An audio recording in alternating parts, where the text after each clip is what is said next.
So ఇక్కడేంటి ఇప్పుడు ఇందాక మీరు చెప్పారు మ్యూజిక్ చెప్పారు కదా, music I give one reference point. ఒకడు నా దగ్గరకు వచ్చి ఇప్పుడు మ్యూజిక్ మామూలుగా అని పెద్ద మ్యూజిక్ డైరెక్టర్ అంటే music director remuneration is also dependent upon అతని పేరు ఉంటే ఎంత కొంటారు. Name is different, right. So దానికి ఒక చిన్న ఎగ్జాంపుల్ ఇస్తాను. రెహమాను సుభాష్ గారికి he was doing a film called Yuvraj. యువరాజ్లో అది ఒక Rahman is notorious for delays, చాలా హింసించేస్తాడు టైం ఇవ్వకుండా. సుభాష్ గారు మెసేజ్ పెట్టాడు రెహమాన్కి, నాది సల్మాన్ ఖాన్ కరీనా కైఫ్ డేట్స్ ఉన్నాయి, మా సెట్ అంతా వేసుకున్నాం, ఇంకా నువ్వు పాట ఇవ్వకపోతే ఏమైపోతాను అది ఇది అని ఒక చాలా హార్ష్ మెయిల్ పెట్టాడు రెహమాన్కి. రెహమాన్ అప్పుడు లండన్లో ఉన్నాడు. సో రెహమాన్ ఫోన్ చేసి ఓకే నేను బాంబే వస్తాను, చెన్నై వెళ్ళాలి, బాంబేలో దిగి సుఖవీందర్ సింగ్ స్టూడియోకి రండి మీరు ఫలానా టైంకి, నేను వచ్చి అక్కడ మీ పాట చేస్తాను. ఇటు సరే నెక్స్ట్ డే 2 days అయ్యాకో సుఖవీందర్ స్టూడియోకి వెళ్ళాడు. రెహమాన్ ఇంకా ఎయిర్పోర్ట్లో ఆంధ్రవేలో ఉన్నాడు. ఈ సుఖవీందర్ కూర్చొని ఏదో చేస్తున్నాడు. ఏంటి అదంటే మీకు ఏదైనా పాట చేసి పెట్టమన్నాడు అన్నాడు. ఇంకా సుభాష్ వచ్చింది కోపం. సో ఇప్పుడు తెలియక చెప్పేసాడు అనుకున్నాడు ఈ సుఖవీందర్. రెహమాన్ వచ్చి హాయ్ అన్నాక ఏంటి ఏమైనా చేసేవా అన్నాడు. సుభాష్కి ఎదుగుని అడిగాడు, ఏమైనా పాట చేసేవా అంటే చేశాను వినిపించండి, అది వినిపిస్తే నాకు బాగుంది మీకు ఎలా ఉంది అన్నాడు. ఇంకా సుభాష్ గారు అరవటం మొదలెట్టాడు. What the fuck do think, ఏంటి నేను నీకు 3 కోట్ల రెమ్యునరేషన్ ఇస్తావు అంటే నువ్వు సుఖవీందర్తో చేస్తావు అటు నేను చేయలేనా, సుఖవీందర్తో నువ్వు కావాలా నాకు అది ఇది అని చెప్తే, mind your tongue mister guy, you are paying for my name not for my work, don't get confuse అన్నాడు. ఇప్పుడు మీకు తెలిసింది మీరు ఉన్నారు కాబట్టి, తాళ పాటలు నేను ఎక్కడ తెచ్చాను మీకు తెలుసా? అది నువ్వు వేరే సినిమాలు కానీ ఎక్కడ ఇస్తాను మీకు తెలుసా?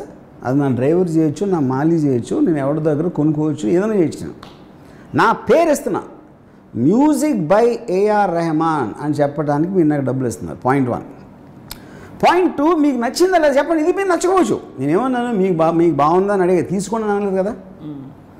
మీకు ఇది బాగాలేదు అంటే I will do another thing అని చెప్పి నేను చెన్నై వెళ్ళి పంపిస్తాను. వెళ్ళిపోయాడు సుభాష్కి వెళ్ళిపోయాడు. వెళ్ళిపోయిన తర్వాత ఈ రెహమాన్ సుఖవీందర్ నాకు ఇదంతా సుఖవీందర్ చెప్పాడు. సుఖవీందర్ ఫోన్ చేసి నాకు ట్యూన్ నిజంగా చాలా బాగుంది, అది నాకు అది ఫినిష్ చేసి నాకు మెయిల్ చేశాను.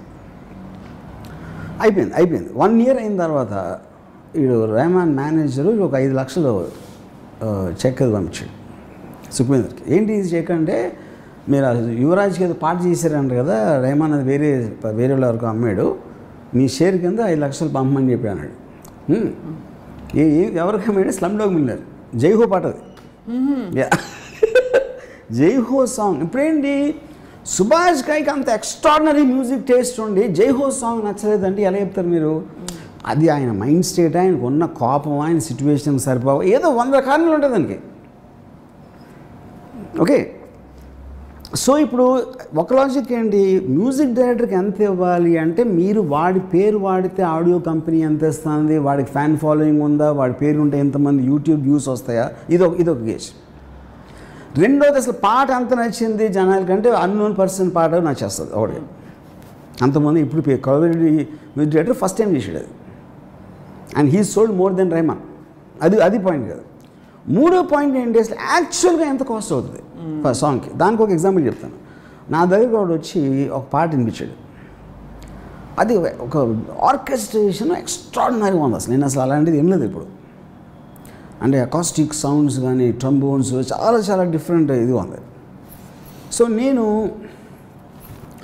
ఇప్పుడు కీబోర్డ్ ట్రాక్ అంటే ఇప్పుడు చాలా రోజుల వరకు అసలు acoustic sounds, original flute, original strings లేకపోతే ఫీలే ఉండదు అని చెప్పేవారు.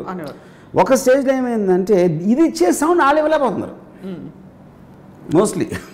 అప్పుడు చచ్చినట్టు ఆయన తీశారు. ఇప్పుడు ఎప్పుడైతే ఈడు నాకు వినిపించాడో, నేను ఎవరు చేశారు దీని ట్రాక్ అన్న, రాయల్ ఫిలార్మోనిక్ ఆర్కెస్ట్రా అన్నాడు. అది most expensive band in the world. అది జేమ్స్ కెమెరాన్, స్పీల్బర్గ్ అంత పెద్ద రేంజ్ సినిమాలు చేస్తాడు. సో నేను కానీ అలాగే ఉంది, ఇంటర్నెట్ అలా ఉంది. ఆ ట్రీట్మెంట్ అది ప్లేయింగ్ అంతా అలా ఉంది అది. ఏంటి వాట్ యూ మీన్ అంటే ఇప్పుడు మొత్తం ఈ సరిగంపది నోట్స్ ఉంటాయి కదా, ఈ నోట్స్ని వేరియస్ కాంబినేషన్స్లో వాళ్ళు చెల్లోస్, స్ట్రింగ్స్, ఫ్లూటు, బ్యాండ్, ఏదో రకరకాల ఇన్స్ట్రుమెంట్స్ కాంబినేషన్ ఆ నోట్స్ వాయిచి they gave it as a kind of a gift to some trinity college of music, ఏదో సమ్ మ్యూజిక్ ద వాళ్ళకి స్టూడెంట్స్కి వినిపించడానికి ఫలానా ఆర్కెస్ట్రా వాళ్ళు ఈ నోట్ ఇలా చేశారు అది దానికి. ఈడేం చేశాడంటే దాన్ని హ్యాక్ చేసి ఆయన తెచ్చుకున్నాడు. ఓకే, ఇది వీడి ట్యూన్కి పెట్టాడు అది. అప్పుడు ట్యూన్ వీడు కంపోజ్ చేసి వాళ్ళు ప్లే చేశారు. యాక్చువల్గా వాళ్ళే ప్లే చేశారు. వీడి కోసం ప్లే చేయకపోయినా వాళ్ళు ప్లే చేసింది వీడు అమర్చాడు. దాని తర్వాత ఏం చేశాడు, ఈ రిథమ్స్ అయితే 100,000 దొరుకుతాయి, దీనికి తగ్గ అది పట్టుకున్నాడు. ఎవడో ఫ్రెండ్ ఎవడో లిరిక్ రాశాడు. వీడు 5 ఫేమస్ సింగర్స్ ఈమెయిల్ సంపాదించి వాళ్ళకి ఈ ట్యూను ఒక చిన్న letter, I'm a very poor person, నా దగ్గర డబ్బులు, కానీ ఈ ట్యూన్ ఒకవేళ మీరు విని మీకు నచ్చితే మీరు పాడి నాకు ఇస్తే నేను అమ్మగలిగితే మీకు ఇస్తాను డబ్బులు అని ఒక క్యూట్ నోట్ ఏదో రాశాడు. ఈ cent it to more than 20-30 singers. My God. దాంట్లో 2-3 రియాక్టర్ ఆ 30 మందిలో. ఇది ఏమైంది అని టపట కొట్టాను మెయిల్స్ అంతే. Finally Hariharan sang the song and female singer కూడా ఫేమస్ సింగర్ మర్చిపోయాను. ఆడేంటి ఇన్స్ట్రుమెంట్ ముట్టుకోకుండా ఫుల్ పాట తయారు చేసాడు. స్టూడియో లేదు, ఇన్స్ట్రుమెంట్ లేదు, వాడు ప్లే చేయలే ఏది అసలు. అంటే టెక్నాలజీ అక్కడ ఉందంటున్నాను నేను. అవును, that is what I'm saying. కానీ మనం అది యూజ్ చేసుకోకుండా మంచి 20 మంది అంటే మనకి విజువల్ అది బాగుంటుంది. ఇప్పుడు మీరు శివమణి అన్నాడు అనుకోండి, శివమణి ఆడి విజువల్ అంతే, ఆ డ్రమ్స్ ఏం కూడా ఎవరికి తెలీదు. మీరు శివమణి విజువల్ తీసేసి మీరు ఉట్టి సాంగ్ అంటే అన్ని డ్రమ్స్ లాగా ఉంటుంది, ఏమి డిఫరెన్స్ ఉండదు. కానీ ఆడు విజువల్గా స్టేజ్ మీద టంకటగారని అన్నీ కొడితే అది అమ్మ వీళ్ళంటి డ్రమ్మర్ అసలు లేడు అనుకుంటాం మనం. So it work on stage. మీరు ఎప్పుడైనా తను కొట్టిన పాట ఆడు విజువల్ లేకుండా ఏంటండి నేను పేరు మార్చుకుంటాను, దానికి వేరే దానికి ఏమైనా డిఫరెన్స్ ఉంటుంది. So of course everything has its value. So Shivamani will work on stage, someone else might not be able to work. True. He works on stage because of his personality, not because of what he is playing on. అది నేను చెప్పేది. ఇప్పుడు అలా చూస్తే చౌరాసియా గారి flute, ఆ drums ఏం కూడా ఎవరికి తెలీదు. మీరు శివమణి విజువల్ తీసేసి మీరు ఉట్టి సాంగ్ అంటే అన్ని డ్రమ్స్ లాగా ఉంటుంది, ఏమి డిఫరెన్స్ ఉండదు. కానీ ఆడు విజువల్గా స్టేజ్ మీద టంకటగారని అన్నీ కొడితే అది అమ్మ వీళ్ళంటి డ్రమ్మర్ అసలు లేడు అనుకుంటాం మనం. So it work on stage. మీరు ఎప్పుడైనా తను కొట్టిన పాట ఆడు విజువల్ లేకుండా ఏంటండి నేను పేరు మార్చుకుంటాను, దానికి వేరే దానికి ఏమైనా డిఫరెన్స్ ఉంటుంది. So of course everything has its value. So Shivamani will work on stage, someone else might not be able to work. True. He works on stage because of his personality, not because of what he is playing on. అది నేను చెప్పేది.